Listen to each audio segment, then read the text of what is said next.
आज के इस अलग तरह के वीडियो में जानेंगे 7 बेहद इंपॉर्टेंट सवालों के जवाब जो हर किसी के मन में उठ रहे हैं, जिनका कोई सटीक जवाब उन्हें कहीं नहीं मिल रहा। हजारों कमेंट्स और सवालों को पढ़ने के बाद ये 7 सवाल मैंने शॉर्टलिस्ट किए।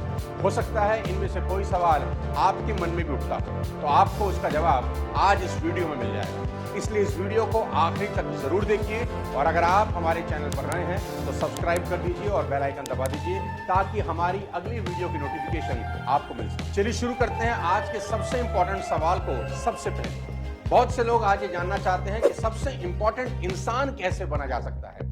हम ऐसा क्या करें कि लोग हमारी वैल्यू करें और हमारे बारे में हर जगह बात हो।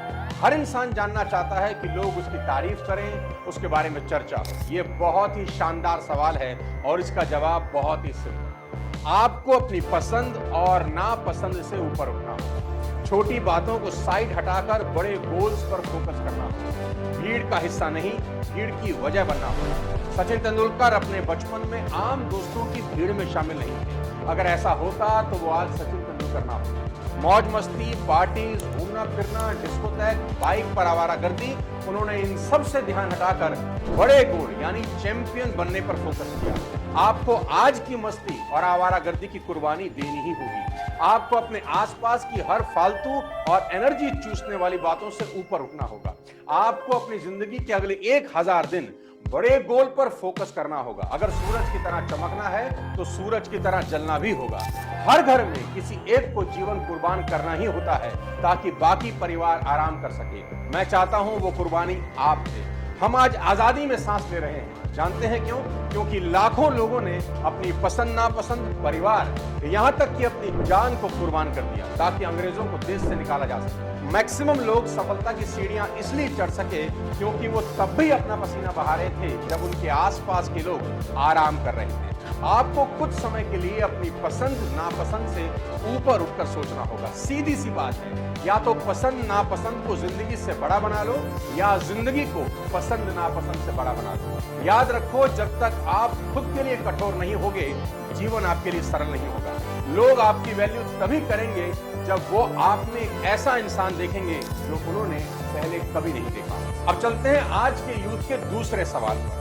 प्रवीण पूछ रहे हैं, मैं सुंदर नहीं हूं, मैं क्या करूं? बहुत लोगों की ऐसी ही प्रॉब्लम है कि मेरा कद छोटा है, मेरी स्किन का रंग काला है, मैं दिखने में आकर्षक नहीं लगता, मेरी फिगर अच्छी नहीं है। और जब किसी बेहद स्मार्ट दिखने वाले पर नजर जाती है तो खुद को देखकर और बुरा लगता है कि मैं ऐसा सुंदर क्यों नहीं।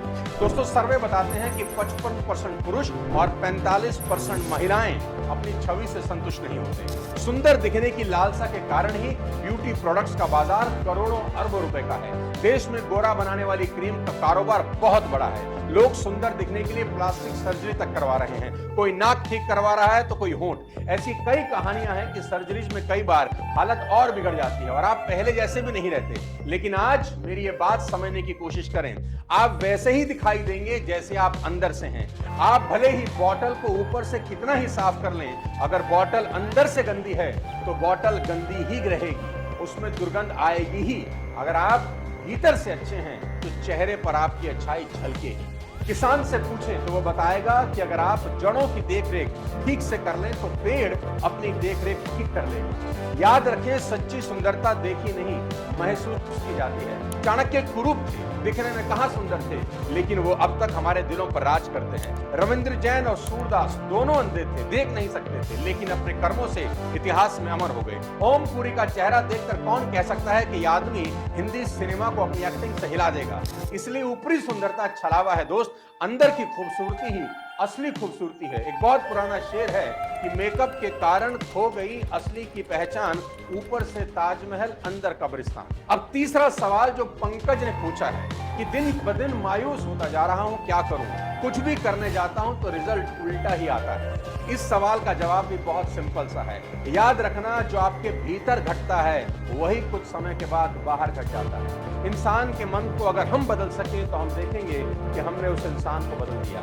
याद रखना, आप और आपका जीवन तभी बदल सकता है जब आप उसे बदल दें जो आपके मन में चल रहा हो। आप सारा दिन जो सोचते हैं वही बन जाते हैं। एग्जाम्पल से समझाता हूं। किसी मॉल में जाते वक्त अगर आपको लगता है कि आपकी कार के लिए पार्किंग नहीं मिलेगी तो यकीन मानिए नहीं मिलेगी, क्योंकि हमारा सारा ध्यान भरी पार्किंग वाली जगह पर ही लगा रहता है और हम भूल जाते हैं कि ठीक हमारे पीछे एक जगह खाली हुई है और उसमें उस इंसान ने गाड़ी लगा दी है जो घर से ये सोचकर आया था कि कितनी भी भीड़ हो मुझे तो पार्किंग मिल ही जाएगी, और जीवन उसके लिए कार खड़ी करने की जगह बना ही देता है। इसलिए अगर आप अपने मन को बदल सकें तो आप अपने जीवन को आसानी से बदल पाएंगे, क्योंकि बाहर का जगत आपके मन का ही रिफ्लेक्शन है।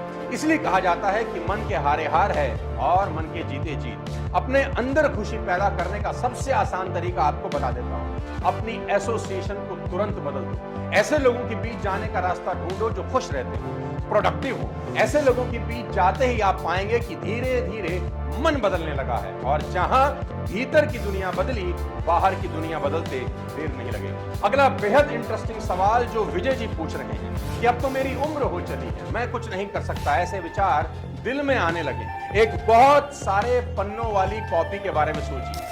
आप उस कॉपी पर ऊट पटांग लाइनें डाल सकते हैं या उस पर कोई बहुत सुंदर सी कविता भी लिख सकते हैं। कोई फर्क नहीं पड़ता कि अभी तक आपने उस कॉपी पर कितनी ही आड़ी टेढ़ी बिना सर पैर की लकीरें डाली हो, अगला पन्ना उसका बिल्कुल साफ ही है। उस पर कुछ भी और कैसा भी लिखा जा सकता है। जब तक इस कॉपी के पन्ने खत्म नहीं हो जाते तब तक लिखा जा सकता है। अब इस कॉपी को अपना जीवन समझिएगा। आपकी उम्र कितनी भी क्यों ना हो, अभी बहुत खाली पन्ने आपकी किताब में बचे हैं। अब भी शुरुआत करने में कोई देर नहीं हुई है। यहाँ आपको बताता चलूं कि रेमंड अल्बर्ट रॉक यानी के Rock, he was 52 when he started McDonald's. KFC के मालिक Colonel Harland Sanders was 62 years old when he first franchised Kentucky Fried Chicken, KFC. उम्र सिर्फ एक नंबर है मेरे दोस्त। आप अमिताभ बच्चन को देख लीजिए, 80 साल की उम्र में उनका जोश देखने लायक है। अनिल कपूर कहां से आपको 68 साल के नजर आते हैं, आज भी वैसी ही मेहनत करते नजर आ जाएंगे। और सबसे खतरनाक एग्जांपल आपको यहां देता हूं। Grandma Moses started painting at the age of 76 and she became one of the country's most famous painter. 76 साल की उम्र में उन्होंने अपना पेंटिंग करियर शुरू किया। कोई फर्क नहीं पड़ता आज आपकी उम्र क्या है, याद रखना आज आपका पहला दिन है बची हुई जिंदगी का। शुरू करिए, क्या पता आप इन्हीं लोगों की तरह इतिहास लिखने जा रहे हैं। अब अगले सवाल पर चलते हैं। हिमांशु पूछ रहे हैं, असफल होने का इतना डर लगता है कि कोई भी काम शुरू नहीं कर पाता। मुझे लगता है मुझ में बहुत कमियां हैं। हर इंसान में कमियां होती हैं दोस्त, सिर्फ प्रकृति ही संपूर्ण है, इंसान संपूर्ण नहीं है, पशु पक्षी भी संपूर्ण नहीं है। लेकिन जानवरों में और इंसानों में एक फर्क है, इंसान सजग है पर जानवर नहीं। आज आपको अपने एक्सपीरियंस से बता देता हूं कि जिन लोगों ने भी दुनिया में एक्स्ट्रा ऑर्डिनरी काम किया है वे सभी ऑर्डिनरी लोग ही थे। जानते हैं किस चीज ने उन्हें एक्स्ट्रा ऑर्डिनरी बना दिया? कभी ना हार मानने के जज्बे ने। ये लोग एक बार नहीं बार बार गिरे, लेकिन जितनी बार गिरे उतनी ही ताकत से फिर खड़े हुए और आगे चल दिए। उन्होंने गिरे रहने से इनकार कर दिया, मैदान छोड़कर भागने से इनकार कर दिया। अगर आपको हारने से डर लगता है तो याद रखना, सूर्यास्त हुए बिना सूर्योदय कभी नहीं होता। इंद्रधनुष अगर देखना है तो बरसात का सामना तो करना ही होगा। असफल हुए बिना सफल नहीं हुआ जा सकता, और असफलता कोई परिणाम नहीं, सिर्फ फीडबैक है कि ऐसे ये काम नहीं होगा, कुछ और ट्राई करो। थॉमस एडिसन से जब किसी ने पूछा कि आप 9999 बार प्रयास कर चुके हैं, फेल हो चुके हैं, लेकिन बल्ब नहीं बन रहा, तो छोड़ क्यों नहीं देते? उन्होंने जवाब सुनिए। उन्होंने कहा, मुझे अब 9999 तरीके पता लग गए हैं जिनसे बल्ब कभी नहीं बनेगा। उन्होंने असफलता को असफलता नहीं माना, बल्कि फीडबैक ही समझा और एक दिन बल्ब बना दिया। इसलिए अगर आप सफल होना चाहते हैं दोस्त, तो पहले असफलता का स्वाद चखना ही होगा। अगला सवाल बहुत ही इंपॉर्टेंट और रेलिवेंट है। साक्षी ने पूछा है कि हमारे आसपास के कई लोग हमसे ज्यादा पैसे वाले हैं, हमसे ज्यादा ताकतवर हैं, हम कैसे उनका मुकाबला करें?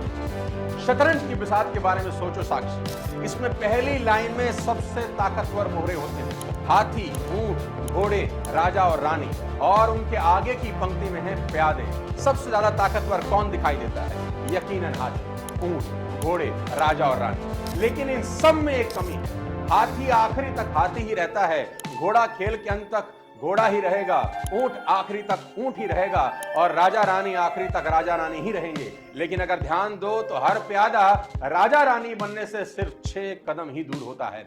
हर प्यादे में राजा होने की ताकत है। भले ही हमारा जन्म अनपढ़ माँ बाप के यहाँ क्यों ना हुआ हो, पर हमारी मौत एक विद्वान के रूप में हो सकती है। भले ही आज हमें कोई ना पहचानता हो, पर आने वाली पीढ़ियों के लिए हम उदाहरण बन सकते हैं। हम आज क्या हैं इससे कोई फर्क नहीं पड़ता, फर्क इससे पड़ता है कि हम कल क्या हो सकते हैं। ईश्वर ने जरूर हमें प्यादों की तरह जन्म दिया है और उसने हमारे अंदर राजा होने की संभावना भी दे रखी है, बस उसे ही पहचान। और याद रखना, अगर तुम खुद को कमजोर मानते हो तो अपना नहीं, उस परमात्मा का अपमान करते हो जो तुम्हारे भीतर है। हमारी नियति यही है कि हम सबने एक जैसे मनुष्यों के रूप में जन्म लिया है, पर हमारी कीर्ति इसी में है कि मौत के समय हम एक जैसे ना हो। इसलिए उठो, खुद को किसी से कम ना समझो और इतिहास लिख डालो। आज का 7वां और आखिरी सवाल जो समीर ने पूछा है कि मेरे साथ हमेशा बुरा ही होता है, सारी दुनिया मुझे गिराने की कोशिश करती है, मुझे क्या करना चाहिए? मेरी एक लाइन को अपने जीवन का सार बना लो समीर। ये सिर्फ एक लाइन 100 किताबों पर भारी है। जब भी तुम्हारे साथ कुछ गलत हो, इस लाइन को याद रखना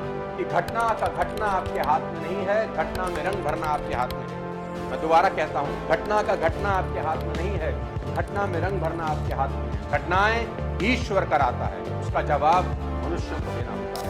घटना घटी ये इंपॉर्टेंट नहीं है, हम उस घटना को कैसे लेते हैं ये इंपॉर्टेंट है। साउथ अफ्रीका के पीटरमैरिट्सबर्ग रेलवे स्टेशन पर गांधी को धक्का देना एक सामान्य घटना ही थी। गांधी इस घटना से अवसादग्रस्त हो सकते थे, डिप्रेशन में आ सकते थे, पर गांधी ने जवाब दिया, तुमने ट्रेन से बाहर फेंका है, मैं तुम्हें देश से बाहर फेंक दूंगा। सारा ब्रिटिश साम्राज्य उस गोरे को आज तक कोस रहा है कि काश उसने गांधी को फर्स्ट क्लास में सफर करने दिया होता। इंपॉर्टेंट कभी ये नहीं होता कि किसी ने आपको गाली दी, नीचा दिखाया, गिराने की कोशिश की। इंपॉर्टेंट ये है कि आप उसका जवाब कैसे देते हैं। याद रखो कि राम की अपनी मां ने उन्हें 14 साल के लिए वन भेज दिया। वन में कोई पत्नी उठा के ले गया। वापस जब अयोध्या लौटे तो फिर से सीता को खोना पड़ा। लेकिन इन सब घटनाओं के अंदर राम ने ऐसा रंग भरा कि लोग आज उन्हें मर्यादा पुरुषोत्तम कहते हैं। इसलिए याद रखना, घटना का घटना आपके हाथ में नहीं है, घटना में रंग भरना आपके हाथ में। आपकी जिंदगी किस दिशा में जाएगी या आपके जीवन में होने वाली घटनाएं डिसाइड नहीं करती, बल्कि आप उन घटनाओं का जवाब कैसे देते हैं, इससे जिंदगी की दिशा डिसाइड होती है। साथियों, इन 7 सवालों के जवाब आज की इस वीडियो में हमने लिए। अगर आपके पास भी कोई सवाल है तो हमें कमेंट बॉक्स में लिखकर जरूर बताएं।